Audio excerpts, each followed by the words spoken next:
Welcome! In this video, I'll show you how to use Chegg Expert Monitor Real-Time Keyword Monitor and Auto Refresh, a Chrome extension built to help Chegg experts never miss a new question. This extension keeps an eye on the Chegg Expert Q&A page. You simply set a keyword, and whenever it appears on the page, the extension highlights it and plays a sound alert.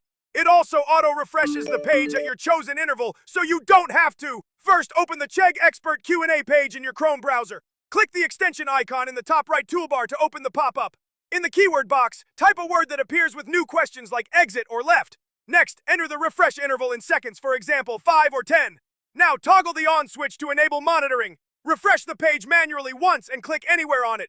This step activates the extension properly. That's it! The extension will now refresh automatically and alert you with a sound whenever your keyword is found. Here's a quick example. As soon as the keyword appears, you'll see it highlighted and hear a sound notification, helping you respond instantly. With Chegg Expert Monitor, you can multitask confidently without worrying about missing questions. Try it out and make your Chegg experience more efficient!